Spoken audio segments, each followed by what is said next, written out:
밀레라고 하는 이 화가는 농민들이 농사 짓는 이런 그림을 그려가지고 세계적으로 참 유명하게 된 그런 화가입니다.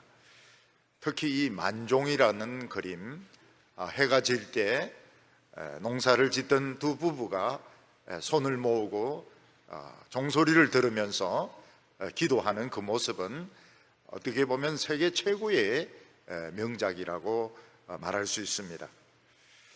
그런데 원래 이 밀레는 농민들의 이런 생활을 그림으로 그리는 사람이 아니었습니다.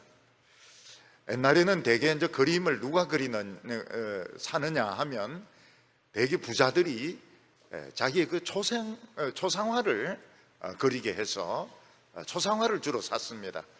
왜냐하면 옛날에는 이 사진기가 없었기 때문에 부자들이 벽에다가 자기 사진, 아버지 사진, 또 할아버지 사진, 이렇게 큰 이 사진 대신에 이런 그림을 그려두는 것이 그 집에 이런 품위를 나타내는 것이기 때문에 대개 초상화를 그렸습니다.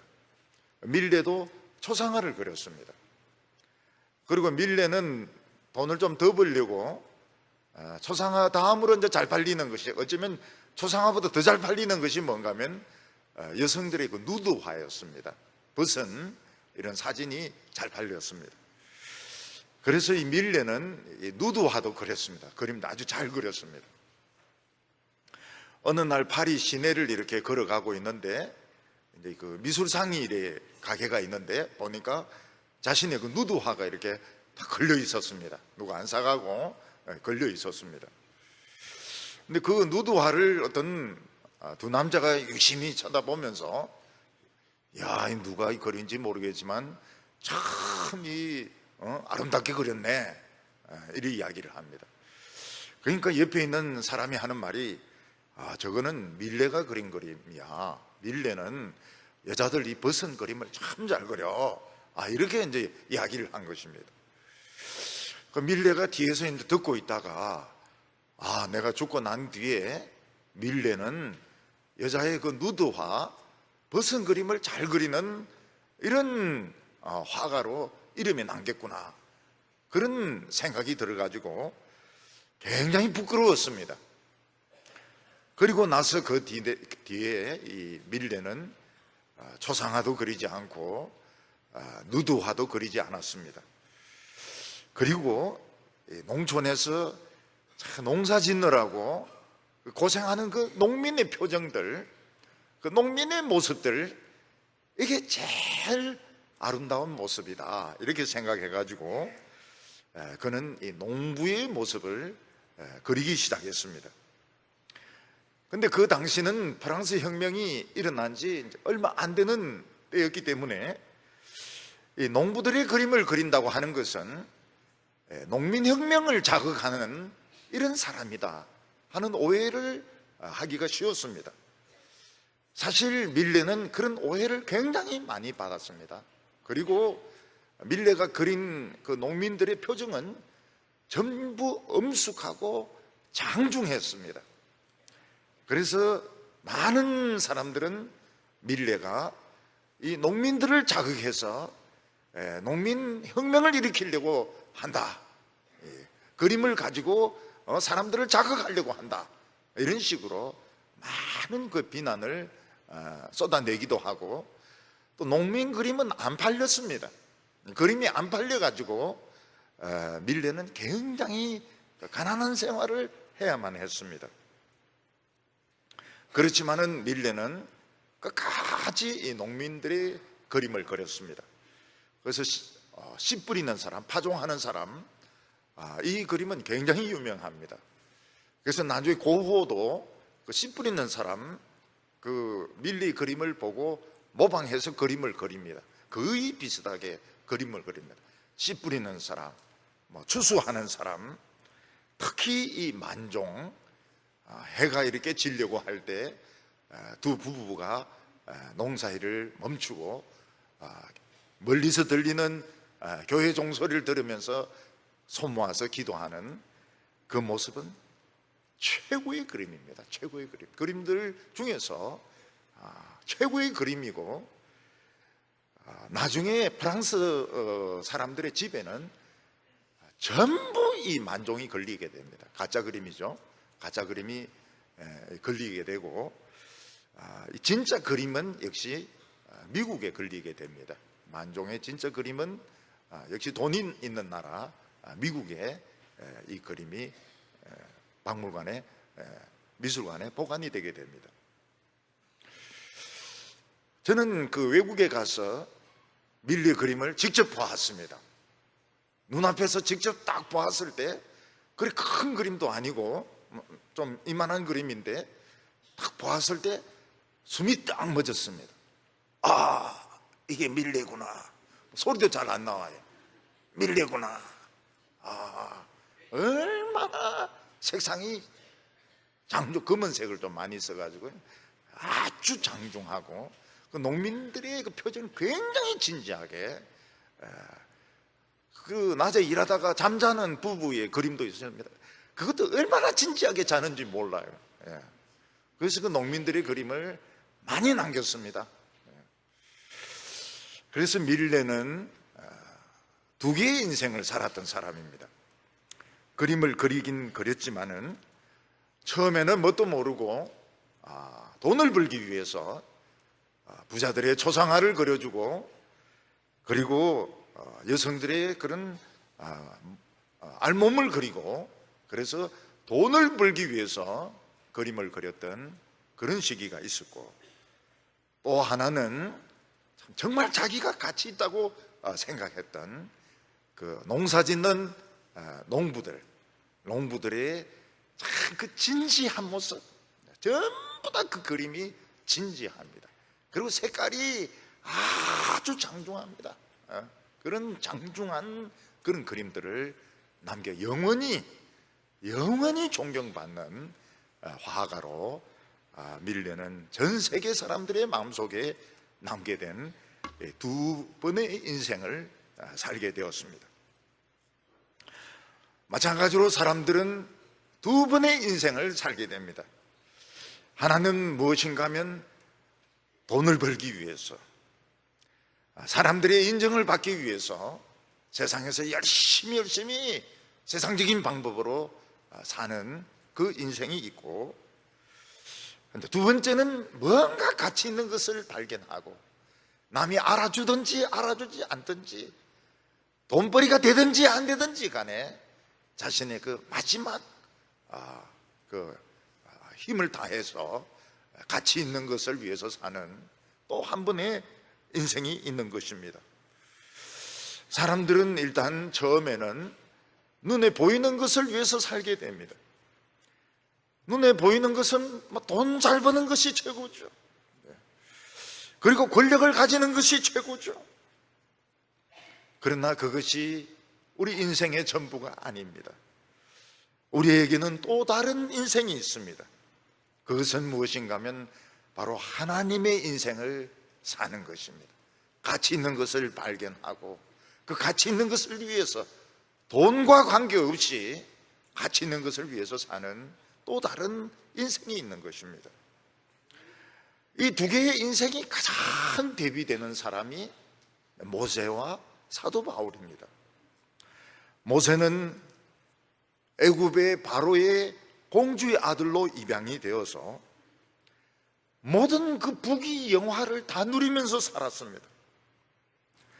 모세를 입양했던 그 공주는 무남 동녀였고 다른 아들이 없었습니다. 모세밖에 없었습니다. 그러니까 할아버지가 있고 딸이 있고, 그리고 입양한 아들이 있고, 다른 아들은 없었습니다. 그러니까 모세는 잘하면 애굽의 왕이 될 수도 있는 사람이었습니다. 금이라든지 음식이라든지 명예라든지 세상에 좋은 것은 그냥 너무너무 흔해 빠졌습니다. 근데 모세는 그런 것으로 만족할 수가 없었습니다. 모세는 결국 왕궁에서 나와서 40년을 방황합니다. 40살의 왕궁에서 나와서 40년을 방황하면서 80세 노인이 됩니다. 그리고 떨기나무 가운데 뿌리 붙은 것을 구경하러 갔다가 거기서 하나님을 만나게 됩니다. 80년 동안 갈증을 느꼈던 하나님을 그 떨기나무 가운데서 그 음성을 듣고 거기서 무릎을 꿇게 됩니다. 그리고 모세는 80세에 완전히 딴 사람으로 변했습니다. 보통 한 40년 정도 장인의 양을 쳤다면 그 양 한 반 정도는 퇴직금으로 받아가지고 나와야 될 것입니다. 모세는 그거 필요 없었습니다. 모세는 뭐 들고 나왔습니까? 아무것도 들고 나오지 않았습니다. 자기가 늘 들고 다니던 그 지팡이 그 하나만 들고 나왔습니다. 그러나 그 지팡이에서는 하나님의 능력이 나타나기 시작했습니다. 홍해가 피로 변하고 개구리들이 올라오고 파리떼가 몰려오고 불우박이 떨어지고 태양이 캄캄해지고 애굽의 장자들이 죽고 홍해 바다가 갈라지고 반석에서 생수가 터져나는 그런 기적이 일어났던 것입니다. 모세는 두 번의 인생을 살게 되었습니다. 그래서 아직 80세가 안 된 분들은 아직 어린 겁니다. 아직 어려요. 아직 창창하죠. 모세가 뭐라고 말합니까? 아유, 뭐 창창하네. 창창하네. 은퇴는 몇 세에 은퇴하는 겁니까? 120살에 은퇴하는 겁니다. 아유, 창창하네. 뭐 70살 가지고 그러냐. 나는 80세에 새 인생을 시작했다니까. 그러니까 앞으로 80살 되기 전에는 아유, 아직 나는 어리구나, 이렇게 생각하시고 80살부터 모세는 새 인생, 가치 있는 인생을 살기 시작했습니다. 그 전에 뭐 젊었을 때 왕궁에서 뭐 여자들에게 뭐 인기가 얼마나 있었습니까? 뭐 금은 그냥 깔렸습니다. 그러나 그것은 다 의미가 없는 인생이었습니다. 지팡이 하나만 딱 들고 뭐 장인인데 양을 더 달라 뭐 그런 거 없었습니다. 양 필요 없어요. 양도 필요 없고 아무것도 필요 없습니다. 지팡이 하나만 딱 가지고 있으니까 충분했던 것입니다. 사도 바울은 원래 이름이 사울이었습니다. 길리기아 다소 사람인데 굉장히 뛰어난 수재였던 것 같습니다. 수재보다도 머리가 좀 더 좋았던 것 같아요. 거의 천재적인 머리를 가진 그런 아이였습니다. 그래서 부모는 이 아이가 워낙 머리가 총명하니까 예루살렘으로 그 중에서 제일 센 학교 가말리엘 선생의 제자로 보냈는데 딱 1등을 하지 않습니까? 그러니까 이 사울은 굉장히 공부를 잘하는 사람입니다. 거기서 뭐 선배들 다 제쳐버리고 이 사울은 늘 1등이에요. 그런데 사울은 이 공부만 가지고는 안 된다. 내가 더 1등을 해야 된다. 더 1등을 하려면 가산점을 받아야 되는데 가산점 받는 방법이 무엇이냐? 이 선행을 쌓아야 된다. 그래서 십자가에 못 박혀 죽은 이 예수를 믿는 이 예수제이들은 이단들이다. 그래서 이 이단들을 잡기 시작했습니다. 워낙 공부를 잘하니까 공부 딱 해쳐놓고 나서는 막 예수제이들을 잠자리 잡듯이 막 잡으러 가기 시작해가지고 가택수색을 하고 감옥에 가두고는 예수를 부정하라고 막 요구하고 채찍에 때리고 그런 고문을 시켰습니다. 그리고 더 많은 가산점을 받으려고 예루살렘에 이제 예수 믿는 사람들 별로 없는 것 같아요. 주로 이제 다메섹에 몰려 있으니까 이 예수 믿는 사람들 잡으러 이렇게 가다가 거의 다메섹에 다 가서 팍 하면서 빛이 나타나는데 거기서 그대로 쓰러지게 됩니다.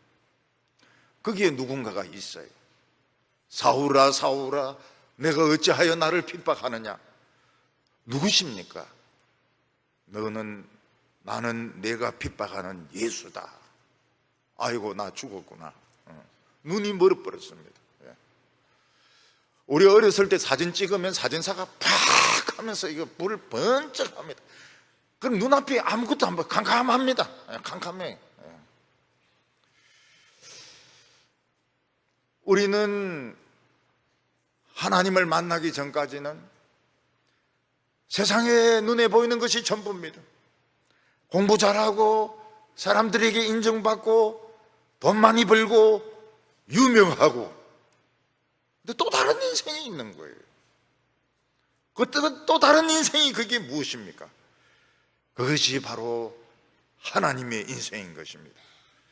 하나님이 하나님을 만나고 하나님의 말씀을 듣고 하나님의 말씀에 하나님의 그 사랑을 전하면서 사는 또 다른 인생이 있는 것입니다. 그래서 사도 바울이 뭐라고 이야기했습니까? 내가 전에 자랑하던 것들, 내가 공부 많이 한 것들, 우리 가문의 자랑들, 난 다 배설물같이 난 다 버렸다. 왜냐하면 예수 그리스도를 아는 지식, 그게 최고기 때문에. Knowing Christ, 예수 그리스도를 아는 지식이 최고로 고상하기 때문에 나는 모든 자랑을 배설물같이 버렸다고 말을 했습니다. 여러분, 석회동굴이 있는 이런 산을 겉으로 보면 다른 산과 다른 점이 아무것도 없습니다. 그렇지만 놀랍게도 그 입구를 발견해가지고 그 안에 들어가 보면 어떻습니까? 석회동굴 안에는 막 별 희한한 것이 다 있습니다. 뭐 기둥도 있고 위에서부터 내려오는 그런 것도 있고 호수도 있고 색깔도 막 찬란한 이런 전혀 또 다른 세계가 그 속에 묻혀 있는 것입니다. 그런 석회동굴은 우리나라에도 있지만은 베트남에는 더 큰 동굴이 있습니다. 얼마나 동굴이 큰가 하면은 그 동굴 안에 정글이 있습니다. 정글이 있습니다. 동굴 돌아보는 데는 그냥만 돌아도 일주일 걸리는데 다 돌려면 한 달도 넘게 걸릴 겁니다. 개발도 안 됐어요. 남미에도 있습니다. 동굴 입구가 얼마나 큰지 수직으로 뚫렸는데 헬기로 내려갑니다. 헬기로 내려갈 정도로 그렇게 큰 동굴이 있습니다. 그래서 다윗은 무슨 이야기를 했습니까? 내 눈을 열어서 하나님의 율법의 귀한 세계를 보게 하소서. 내 눈을 열어서 하나님, 그냥 평범한 이런 인생 속에 들어있는, 우리 한 사람 한 사람 속에 들어있는 그 신비한 세계를 보게 해달라고. 하나님의 말씀을 가지고 내 내면 속 하나님 말씀 속에 있는 그 놀라운 신비의 세계를 보게 해달라고 이야기를 하고 있습니다. 우리 모든 인간들의 마음 속에는 갈증이 있습니다. 그게 무엇인가 하면 바로 하나님의 사랑에 대한 갈증입니다. 이 사랑에 대한 갈증이 채워지지 않는 한 우리는 영원히 만족할 수가 없습니다. 바로 이 세계가 있는 것입니다. 하나님의 사랑을 먹는 또 다른 세계가 있는 것입니다.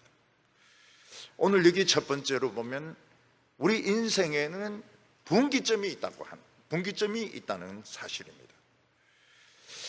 우리들은 한 번씩 가정을 해볼 필요가 있습니다. 영어로 if, 만약에 이게 사실이라면, 이런 가정을 해볼 필요가 있습니다. 예를 들어서 모든 아이들이 다 거지입니다. 그렇다면은 부모가 없는 거지입니다. 그렇다면 이 아이들은 자기가 그 먹는 거 뺏기지 않으려고 막 싸우고 다투고 그렇게 할 것입니다. 이번에 옛날에 저희들과 같이 군대 생활했던 사람들이 글을 모아가지고 문집을 하나 냈습니다. 문집을 하나 냈는데 저도 막 내라고 이렇게 해가지고 저도 우리 동부교회가 해군사관학교 간 이야기도 좀 적어놓고 이랬는데 많은 사람들이 그 옛날 훈련받던 그 이야기를 적었습니다. 두 명이 짠 거예요. 야, 오늘 빵차가 온다. 빵차.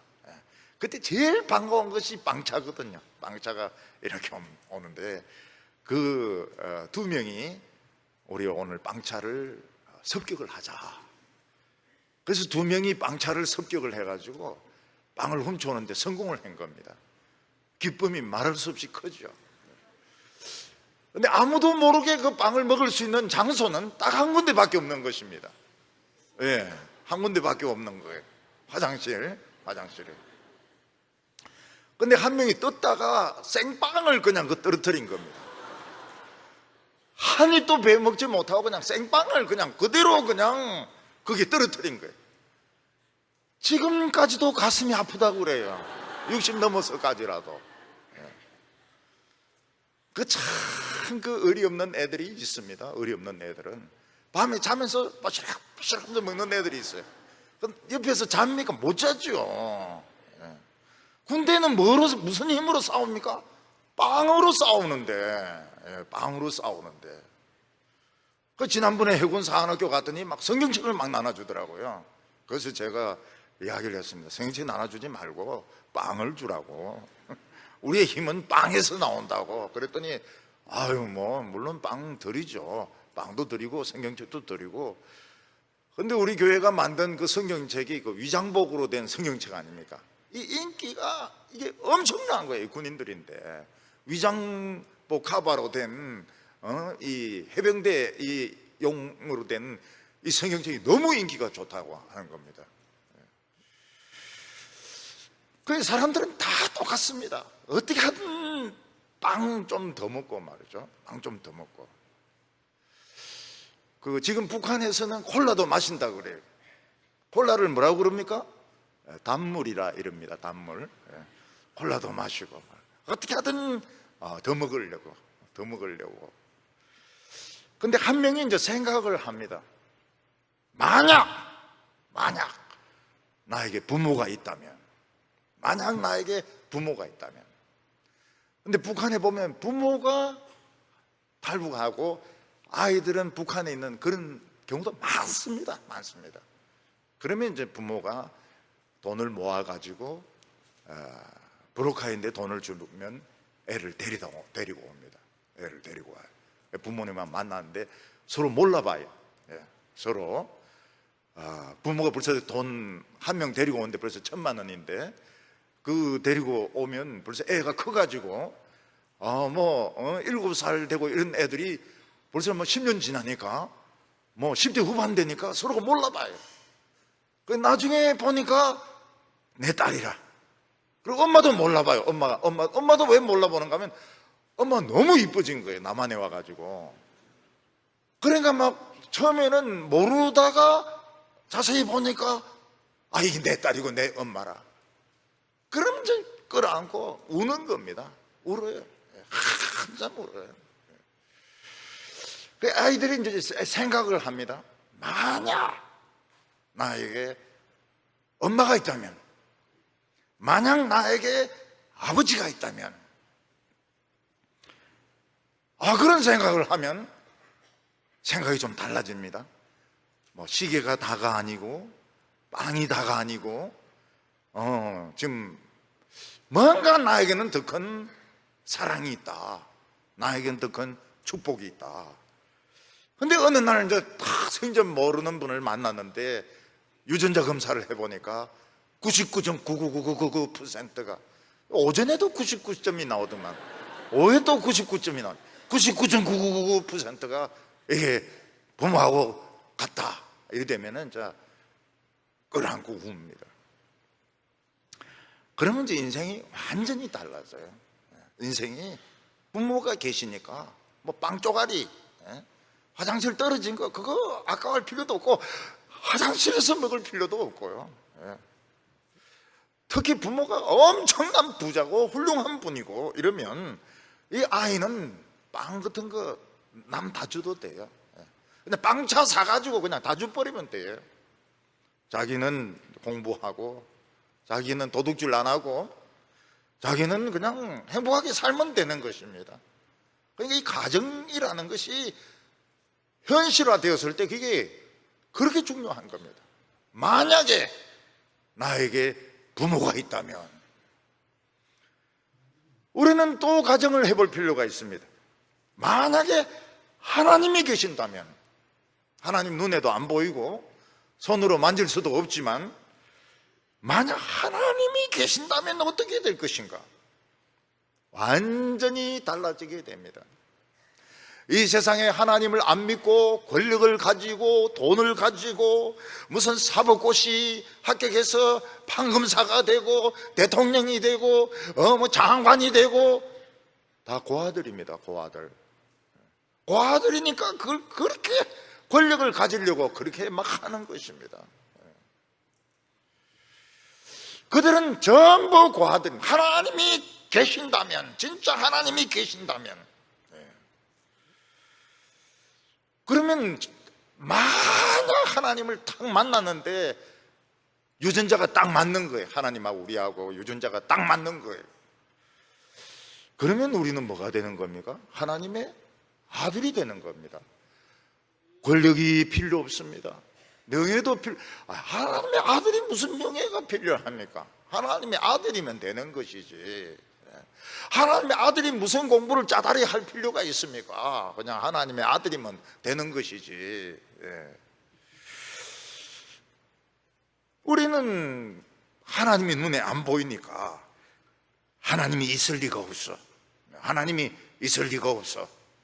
그래서 거지같이 고아같이 막 싸우면서 덜 터지려고 하면서 살아가는 것입니다. 특히 로마에서는 로마인과 비로마인의 차이가 굉장히 컸습니다. 법이 달랐습니다. 로마인들에게 적용되는 법과 비로마인에게 적용되는 법이 달랐습니다. 자유인과 노예에게 적용되는 법이 달랐습니다. 노예는 다 목에 이 쇠고랑을 찹니다. 그리고 뭐 좀 주인이 마음에 안 들면 막 두들겨 팹니다. 채찍으로 두들겨 팹니다. 기분이 좋든 나쁘든 막 정기적으로 두들겨 팹니다. 그러니까 노예가 이제 말을 듣는 것입니다. 근데 로마 사람들은 이상한 이야기를 듣게 된 겁니다. 하나님이 계시는 정도가 아니고 너를 사랑한다. 하나님이 나를 사랑하신다. 천지를 창조하신 하나님이 나를 사랑하신다. 그런 이야기를 듣게 된 것입니다. 그 증거가, 하나님 나를 사랑한다는 증거가 뭐냐? 하나님의 아들이 죽었다는 것입니다. 나를 대신해서 죽었다는 것입니다. 그걸 믿었습니다. 믿었어요. 믿으니까 DNA가 딱 일치되는 겁니다. 이제 DNA가 뭔지가 이제 여기 나옵니다. 3절에 보면 그의 아들에 관하여 말하면 육신으로는 다윗의 혈통에서 나셨고 그분은 인간이긴 인간인데 로마인도 아닙니다. 부자도 아닙니다. 그는 노예들보다 훨씬 비참했습니다. 죄인입니다. 죄인.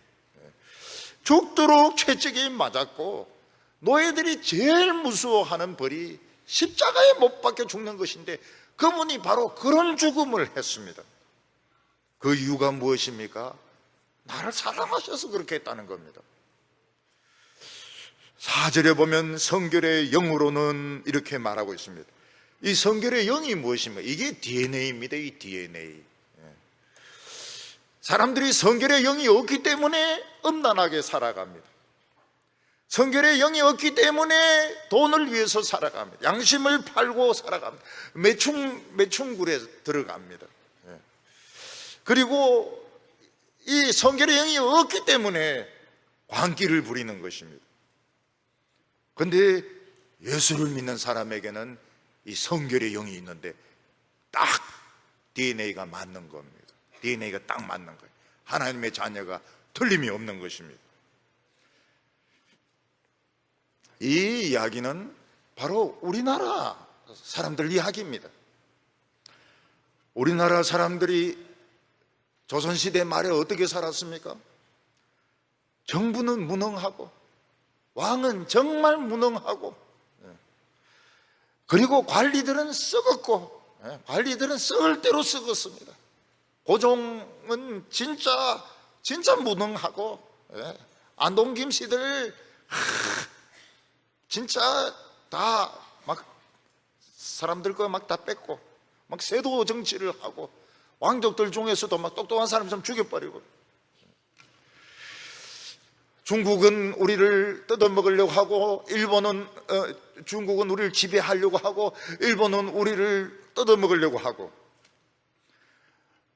사람들은 농사 짓는데 그 소작인들 얼마나 고생해서 농사 지어가지고 부자들이 있는데 다 갖다 줘야 됩니까? 근데 눈이 파란 선교사들이 와서 무슨 이야기를 합니까? 하나님이 사랑하십니다. 하나님의 아들이 죽을 정도로 사랑했습니다. 우리나라 사람들은 다 장죽을 피우는 사람입니다. 장죽, 긴 담뱃대, 남자나 여자나 담뱃대 길면 길수록 권위가 있습니다. 할배들 굉장히 깁니다. 할매들은 좀 짧고요. 근데 그걸 가지고 등도 끌고 또 애도 때리기도 하고, 뭐 다형도로 쓰죠. 다형도로. 그러니까 선교사들이 처음에 와가지고 성경 공부를 시키니까 성경 공부하면서 전부 빡빡 피우는 겁니다. 그리고 막 등을 이렇게 끌고 말이죠. 이게 성경 공부가 되질 않는 거예요.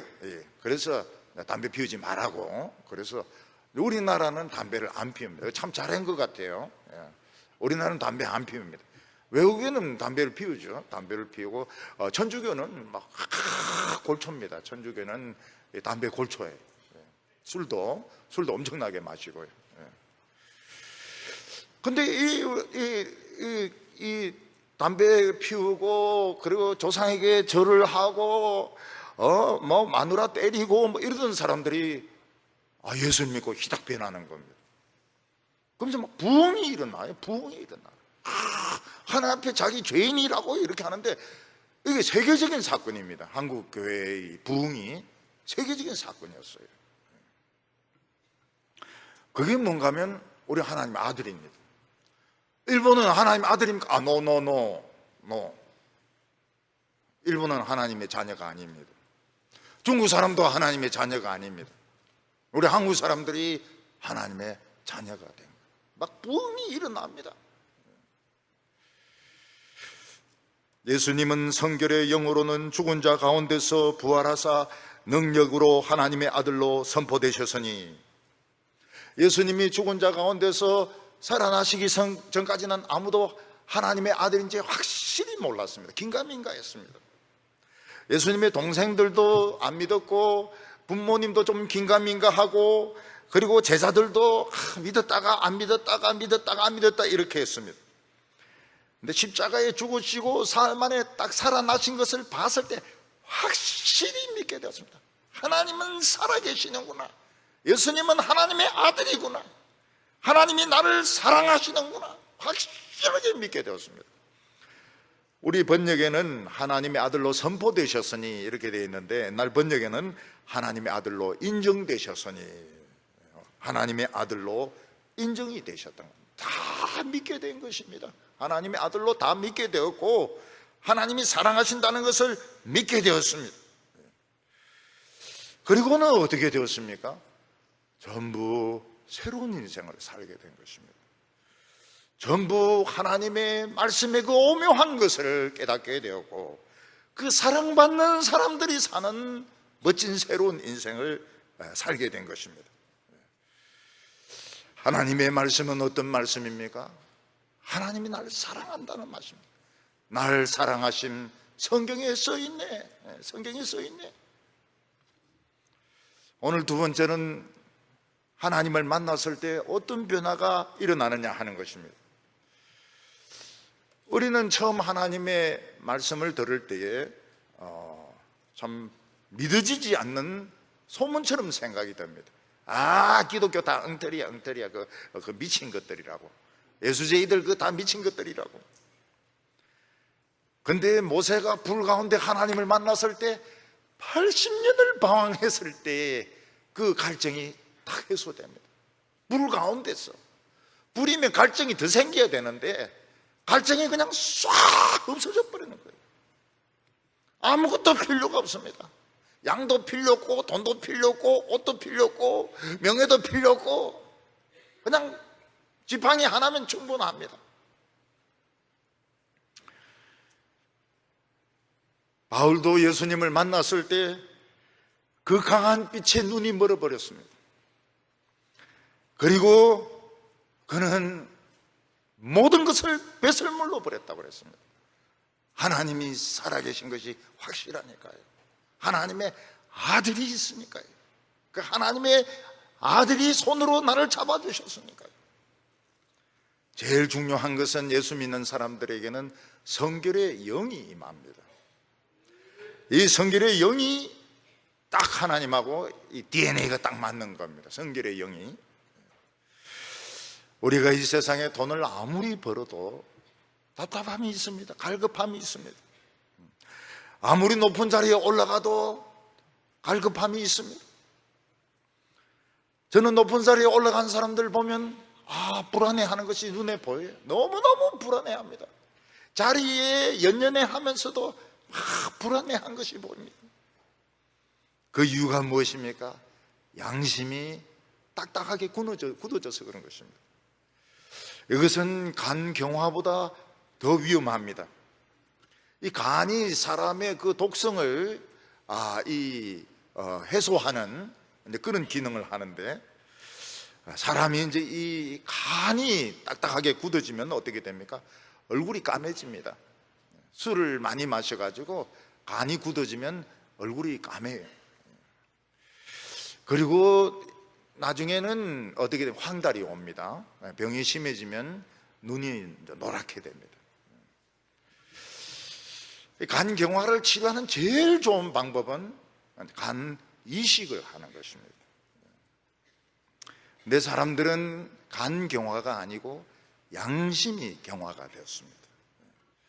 양심이 굳어가지고 수치심이 없어요. 사람이 늙으면 수치심이 없어진다고 하는데 그런 거 말고 젊어도 수치심이 없어요. 수치심 대신에 어떻게 됩니까? 광기가 나오게 되고 뻔뻔스러워지게 되고 고집스러워지게 되고 거짓말을 굉장히 잘하게 됩니다. 근데 우리가 예수를 믿는 것이 하나님의 사랑을 받는 거거든요. 믿는 거거든요. 그때 성결의 영이 임하면서 굳어졌던 이 양심이 말랑말랑해집니다. 막 부끄러움을 느낍니다. 부끄러움을.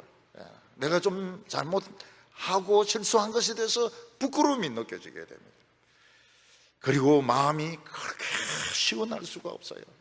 속이 막 시원합니다. 오장육부가 시원해. 그리고 처음으로 자기가 소중한 사람이란 걸 알게 됩니다. 술을 왜 그렇게 막 퍼마십니까? 죽으라고 퍼마시는 것은 자기를 사랑하지 않기 때문에 그런 것입니다. 남편이 아내를 왜 구타합니까? 자기를 사랑하지 않기 때문에 구타를 하는 것입니다. 담배를 왜 그렇게 많이 피웁니까? 그 담배 피워가 죽으려고 하는 겁니다. 그런데 사람이 성결의 영이 임하면 자기를 있는 그대로 사랑하게 됩니다. 내가 참 사랑받는 존재구나. 아무것도 필요 없구나. 그리고 깨끗해지게 됩니다. 죄가 싹 씻겨 나가면서 깨끗해지게 됩니다. 하나님은 우리에게 무엇을 가르쳐 주셨습니까? 사랑을 가르쳐 주셨습니다. 어떤 사랑을 가르쳐 주셨습니까? 내 자신을 사랑하는 법을 가르쳐 주셨습니다. 그래서 마구마구 먹는 거 이거 안 합니다. 왜냐하면 그게 자기를 사랑하는 게 아니거든요. 자기를 사랑하는 게 아니거든요. 그리고 뭐 술이라든지 도박이라든지 게임에 빠지는 거라든지 음란한 거라든지 이건 자기를 사랑하는 것이 아니거든요. 자기가 소중하다는 걸 알게 됩니다. 자기가 키가 크든지 키가 작든지 잘생기든지 못생기든지 나는 참 소중한 존재구나. 그래서 책상 안에 옛날 보면은 막 그 엉망진창으로 되어 있습니다. 엉망진창으로. 그 안에 막 서류, 그 다음에 막 연필, 그 다음에 막 못 쓰는 거, 못 쓰는 거, 그 다 정리를, 책도 다 정리를 합니다. 저는 이 책이 키 순서대로 이렇게 쫙 있어야지 하나만 삐쭉 나오면 이거 그날 잠 못 자요. 그걸 빼가지고 키를 맞춰줘야지 책들도 행복하지. 책들도 키 순으로 이렇게 되는구나, 우리 학교처럼 이렇게 되는구나 이러지. 하나가 이렇게 삐쭉 나와 있으면 또 너무 뚱뚱한 것이 앞으로 불룩 나와 있다든지 이러면 그날 잠 못 잡니다. 그걸 옮겨줘야 됩니다. 배를 가리울 수 있는 곳으로, 구석진 곳으로 이렇게 옮겨줘야 책들도 아주 행복해합니다. 책을 굉장히 아낍니다. 책을 굉장히 아낍니다. 책에 제 말고 다른 사람 이름 적혀 있으면 다 지워야 잠이 옵니다. 잠이 옵니다. 헌책 샀을 때 그거 다 지워야 됩니다. 그러다가 찢어지면 막 가슴이 찢어져요. 가슴이 찢어. 막 밴드로 붙이고 말이죠. 그렇게 해가지고 책이 예뻐져야지 이게 직성이 풀리는 것입니다. 아마 부인들도 그러실 거예요. 부인들도 그릇들 다 A급 상태로 다 순서대로 다. 제 아내 그릇 하나 깨면 막 아이고 막 이러는데 무슨 뭐 큰 난리가 난 것 같아. 뭐 유리그릇 하나 끼워야 되는데 그거 치워버리면 되는데, 근데 그 여성들은 또 그게 아닌가 봐요. 큰일 났다 막 이러면서. 사람들이 하나님을 모를 때는 어떻습니까? 광기로 살아갑니다. 광기가 이게 좋은 줄 알아요. 막 술에 취해가지고 막 허우적거리는 것이 좋은 줄 알고, 텔레비전을 봐도 막 지나치게 보고, 영화도 막 지나치게 보고, 또 사람들과 막 싸워서 이기는 것이 이게 무시받지 않는 방법인 줄 알고 그렇게 살아갑니다. 근데 우리가 하나님의 사랑을 받으면 어떻게 합니까? 남들이 광기 부릴 때 이길 필요가 없어요. 여러분, 미친놈을 이기가 무슨 소용이 있습니까? 이기려고 하면 뭐 게임에서 이기든지 뭐 이렇게 해야지. 미친놈 이기가지고 그거 뭐 합니까? 피해버려야죠.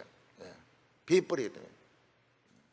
그리고 남이 막 날뛰면 어떻게 합니까? 그냥 가만히 있으면 됩니다.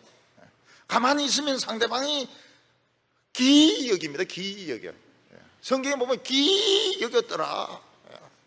참 이상하다. 같이 막 발광하고 소리 지르고 막 이래야 되는데, 여기서 하면 나도 하면서 막 이렇게 해야 서로 박자가 맞는데, 그냥 가만히 있는 거예요. 막 날뛰다가 묻습니다. 너 왜 가만히 있어? 대답하면 안 돼요. 대답하면 안 돼요. 그리고 뭐 가지라고 하세요. 다 주워버리면 돼요. 빵차 하나 다 줘버려도 돼요. 우리 아버지가 뭐 제가 회사 사장이라 그러면 빵차 하나 다 줘버리면 돼요. 돈 그게 다 줘버려도 돼요. 책 같은 것도 막 줘버려도 돼요. 옷 같은 것도 줘버리면 돼요. 우리 교인들의 비결은 무엇입니까? 옷을 남인데 팍팍 주는 겁니다. 그리고 자기는 더 비싼 거 사면 되니까. 근데 우리 교인들이 발전을 했어요. 옷을 사는데 그냥 사는 게 아닙니다. 딱 이유가 있어요. 여성 부흥의 용 드레스 딱 삽니다. 그리고 메시아용 드레스 딱 삽니다. 송구 영신 예배용 옷을 딱 삽니다. 목걸이를 딱 삽니다. 부활절용 딱.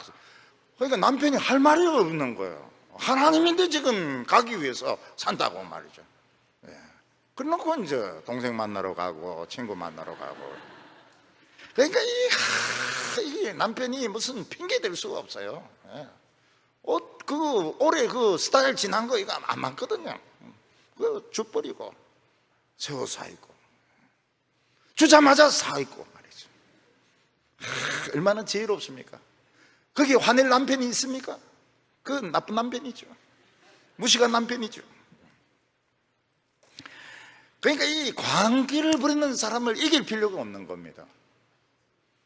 아베도 약간 지금 좀 정상이 아닌 것 같아요. 그 이길 필요가 없어요. 미안. 제일 무식한 사람이 운전하면서 막 치고받고 싸우다가 둘 다 치여 죽는 게 제일 무식한 사람이에요. 미안 이러면 다 되는 거거든요. 미안하다고. 그거 뭐 이기면 뭐하고 거기서 정의를 밝히면 뭐 하겠습니까? 미안하다고. 그러면 뭐 나라마다 문화가 다 틀리니까. 소리 막 지르고 이럴 때는 그냥 가만히 있으면 돼요. 줘버리세요. 빵.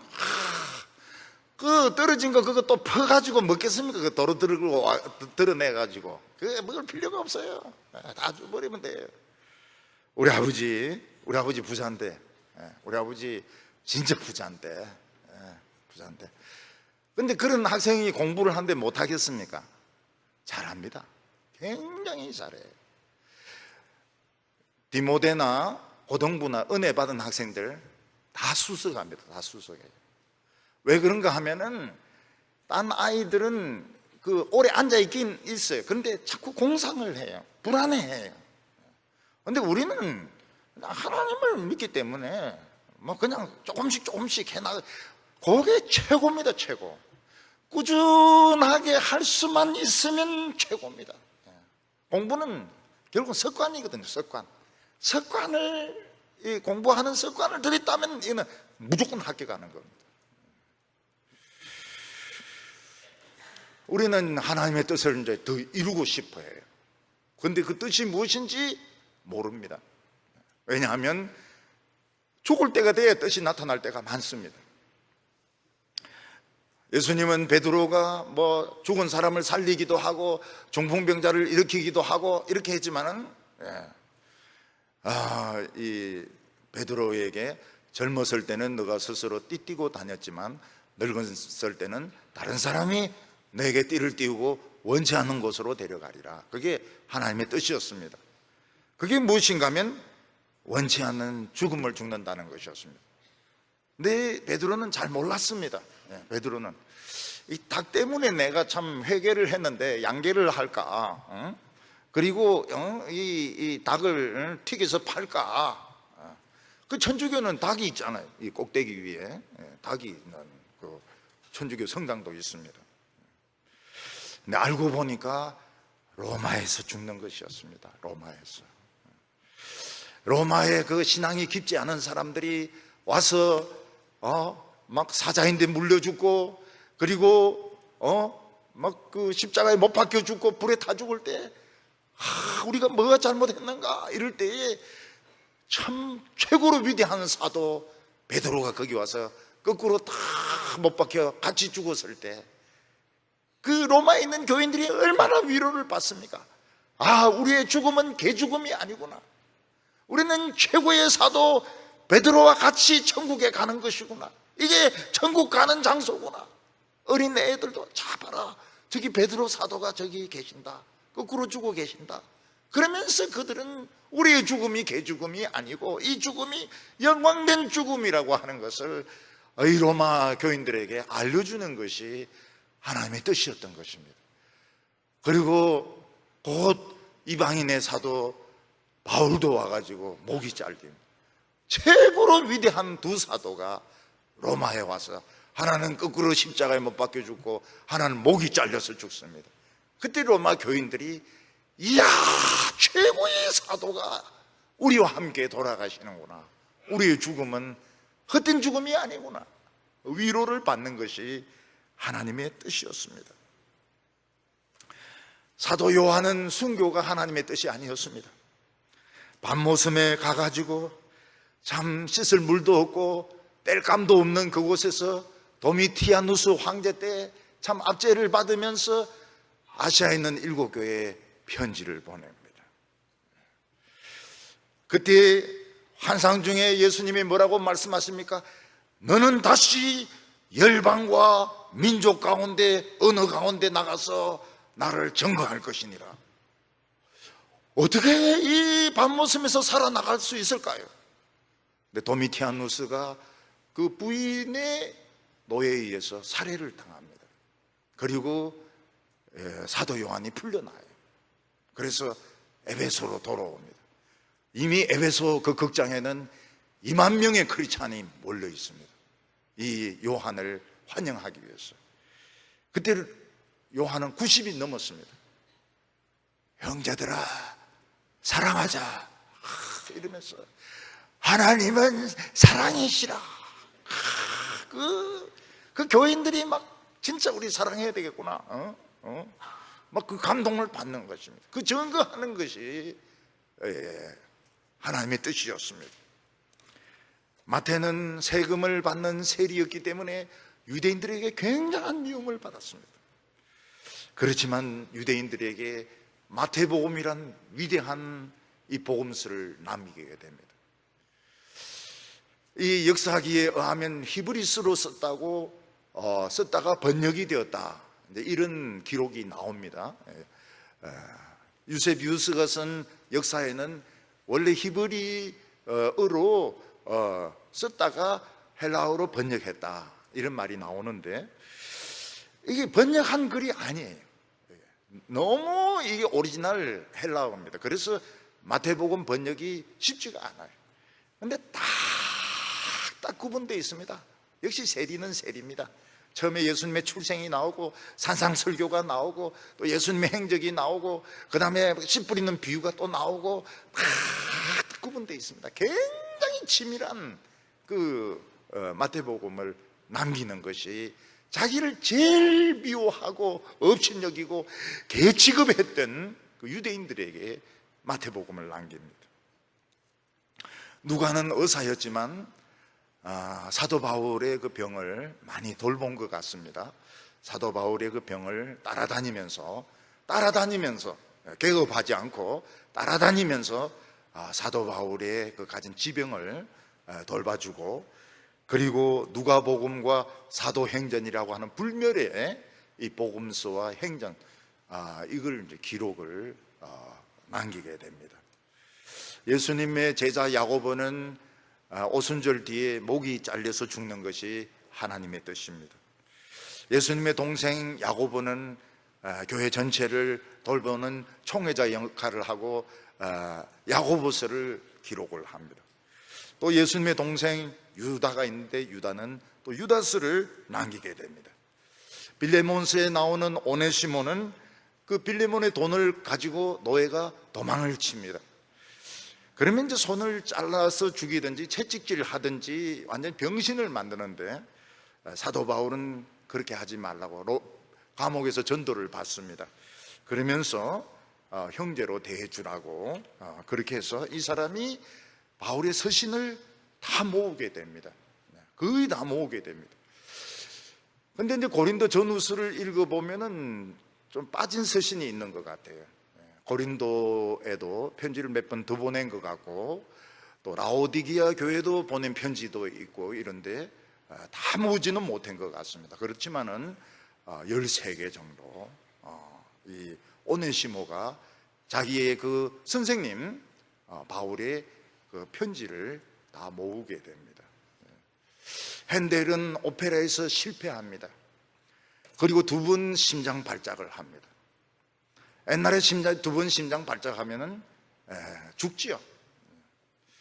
그래서 아마 조금 장애도 좀 있었을 것 같아요. 손이나 발에 좀 장애도 있었을 것 같아요. 그리고 약값도 없었다고 그래요. 너무 가난해가지고. 근데 그는 오페라타 메시아를 씁니다. 불멸의 작품이죠. 불멸의 작품입니다. 저는 지금까지 나온 그 음악을 중에서 다 모르니까 그런 소리 하겠지만은요. 음악을 모르니까 그런 소리 하겠지만 저는 이 메시아가 최고예요. 왜냐하면 메시아밖에 모르기 때문에. 메시아가 최고입니다. 메시아. 뭐 베토벤, 뭐 바 이래도 모르겠어요. 모르겠어요. 메시아, 부르의 명작 메시아, 메시아. 할렐루야, 할렐루야. 막 참 이 영어로 들으면 또 좋아요. 영어로 들으면 막 좋습니다. 처음에는 그 영어를 읽으면서 운전하다가 박을 뻔했다니까요, 앞차를. 배너를 쓴 사람도 있습니다. 배너도 부르의 명작이죠. 영화가 참 걸작입니다. 코바디스 명작이죠. 바람과 함께 사라지다. 이 마가렛 미첼은 행복하지 못했습니다. 이 마가렛 미첼의 바람과 함께 사라지다 얼마나 많은 여성들이 읽었습니까? 얼마나 많은 여성들이 읽었습니까? 남성들도 조금 읽었지만 여성들이 얼마나 많이 읽었습니까?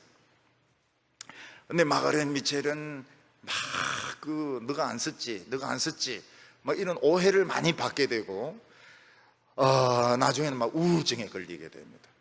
우울증에 걸리게 되고 교통사고로 죽습니다. 그래 행복하지가 않았습니다. 오늘 세 번째로 우리가 하나님의 자녀된 것과 현실은 어떤 관계가 있느냐 하는 것입니다. 로마에 있는 크리스찬들은 참 예수 믿는다고 하는 것이 불가능하게 보였습니다. 로마는 너무 매력적이었습니다. 권세와 영광이 대단한 도시였습니다. 이 로마의 황제를 믿지 않고 저 먼 유대 나라에서 이미 십자가에 못 박혀 죽은 죄수 예수를 믿는다고 하는 것은 말이 안 되는 것이었습니다. 그런데 자꾸 예수 믿는 사람들이 생겨났습니다. 그 이유가 무엇입니까? 마음속에 하나님에 대한 갈증이 있기 때문입니다. 하나님의 말씀을 들으면서 하나님의 사랑이 들어오니까 그들은 완전히 새 사람으로 변했습니다. 그래서 그들은 제2의 인생을 다 살게 되었습니다. 노예였습니다. 상인이었습니다. 여성들이었습니다. 처녀들이었습니다. 그렇지만 그들은 새로운 인생을 살게 되었습니다.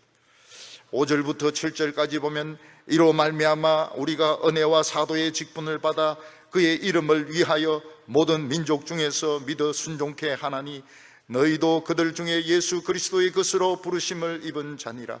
로마에서 하나님의 사랑하심을 받고 성도로 부르심을 입은 모든 자에게 하나님 우리 아버지와 주 예수 그리스도로부터 은혜와 평강이 있기를 원하노라. 로마의 현실은 가혹했습니다. 외국인들은 차별을 당했습니다. 노예는 짐승 취급을 당했습니다. 그들은 인간이 아니었습니다. 그런데 그들을 만족시켰던 것은 바로 하나님의 사랑이었습니다. 여러분, 사람이 다른 노예들 채찍질 해봐야 몇 시간을 때리겠습니까? 30시간을 때리겠습니까? 60시간을 때리겠습니까? 100시간을 때리겠습니까? 잠깐입니다. 고통은 잠깐이에요. 고통은 잠깐이고 기쁨은 영원합니다.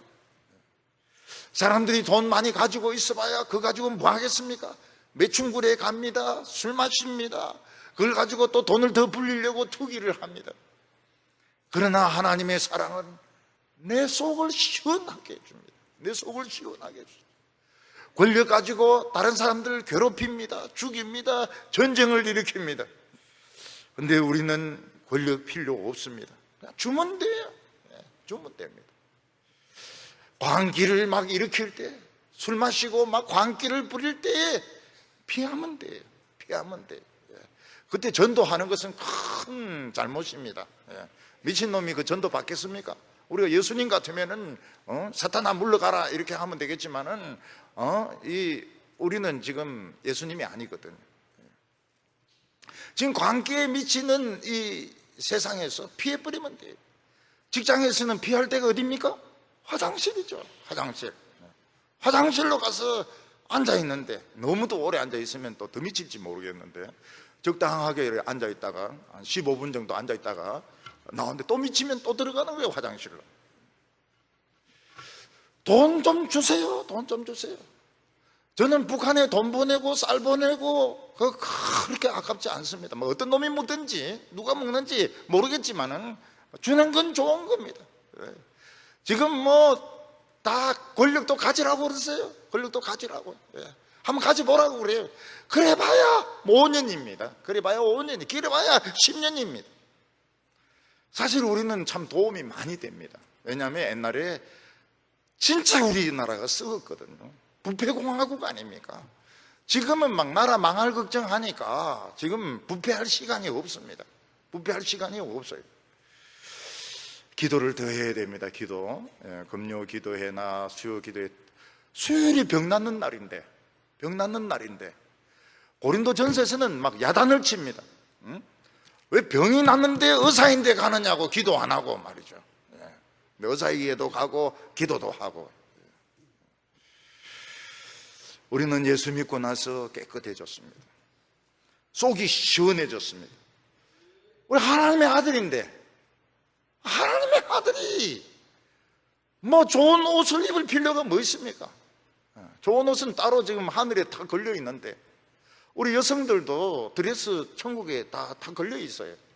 반짝반짝반짝 빛나는 거예요. 다이아몬드로 쫙 빛나는 거. 천국에 누구 권사 쫙 걸려 있고, 어느 형제 다 옷 다 걸려 있는데, 여기서 뭐 좀 못 입으면 어때? 그 미용실에서 조금 짧게 깎았다고 막 저주를 퍼붓고 이럴 필요가 없어요. 머리는 잘하니까요. 다른 사람들이 나를 막 무시하고 해도 낮아지지가 않습니다. 낮아지지가 않아요. 밟아도 이게 낮아지지가 않아요. 안에 스프링이 들어앉아 있어가지고요.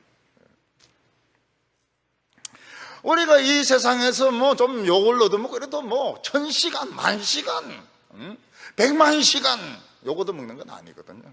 기분이 좀 나빠서 그렇죠. 기분이 좀 더럽죠. 그래도 하나님의 아들인데, 우리 욕하는 것은 하나님께 욕하는 거거든요. 욕 막 퍼부을 때 손을 위로 올리세요. 지금 너는 지금 저쪽으로 욕을 하고 있다고. 막 때리면 또 이렇게 하세요. 네 하나님 때리고 있다고. 그게 무슨 뜻이냐 이러면은 이야기해 주세요. 네 지금 하나님을 때리고 있다. 하나님의 아들을 건드리고 있다. 네가 몇째 아들이냐? 잘 모르겠다.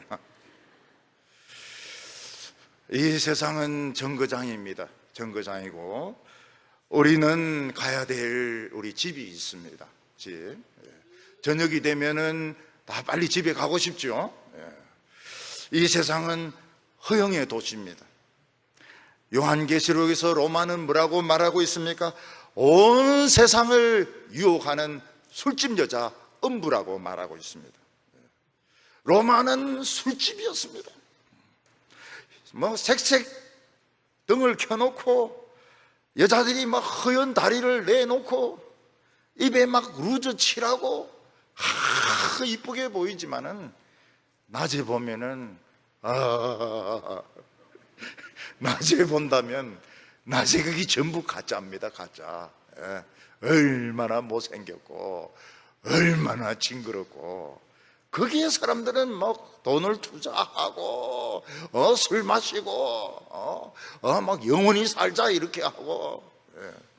참, 하나님의 백성들은 이 세상에서 고난 받을 때가 제일 깨끗합니다. 제일 하나님과 가깝습니다. 아플 때 하나님과 굉장히 가깝습니다. 숨 쉬면서 하나님하고 대화를 나눕니다. 오늘 얼마나 많은 사람들이 잠깐 지나가는 이 세상 때문에 우울증에 걸리고 자살을 합니까? 천국에 가려면 이 허영의 도시를 안 지나갈 수가 없습니다. 반드시 통과해야 됩니다. 그렇지만 이 허영의 도시에서 천년 만년 살려고 좋은 집 사고 거기서 막 온갖 명예 다 걸치고 그러면 여기서 못 빠져나옵니다. 허영의 집에서 빠져나오지 못하면 친구들 막 굉장히 많이 만들고 못 빠져나와요. 우리는 매일 부지런히 저 보이는 천성을 향하여 걸어가야 됩니다. 우리는 이 세상 사는 것이 굉장히 긴 것처럼 느껴지고 이게 전부인 것처럼 생각되지만 이 세상은 짧습니다. 또 우리에게는 더 아름다운 인생이 있습니다. 오늘 우리 하나님 말씀에 순종해서 하나님의 놀라운 세계를 사시기를 바랍니다. 거룩하신 하나님 아버지, 오늘 저희들을 하나님의 자녀의 자격으로 오늘 예배드리게 하여 주셔서 감사합니다. 오늘 성결의 영이 임해서 하나님과 우리가 DNA가 똑같아지게 하여 주시옵소서.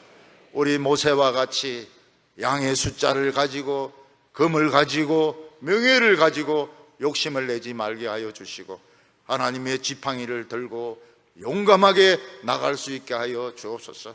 새로운 인생 살게 하여 주옵소서. 하나님, 이 나라를 때려주심을 감사합니다. 우리는 맞아야 되고 이래 때린다고 하는 것이 우리를 살리려고 하는 하나님의 뜻인 줄 압니다. 우리 국민들 크게 정신 차리게 하여 주시옵소서. 돈만 사랑했습니다. 참 부패한 나라였습니다. 교만한 나라였습니다. 회개합니다. 하나님은 교회부터 회개하게 하여 주시고 목사들부터 회개하게 하여 주시옵소서. 교인 숫자 헌금 적게 들어오는 건 걱정하고 있는데 하나님의 진노를 두려워하게 하여 주시옵소서. 우리 인생을 하나님 축복하실 줄 믿습니다. 우리 어린이들, 청소년, 청년들의 미래가 아름답게 하여 주시고 노인들의 미래가 모세와 같이 능력 있고 권세 있게 하여 주시옵소서. 예수님의 이름으로 기도하옵나이다.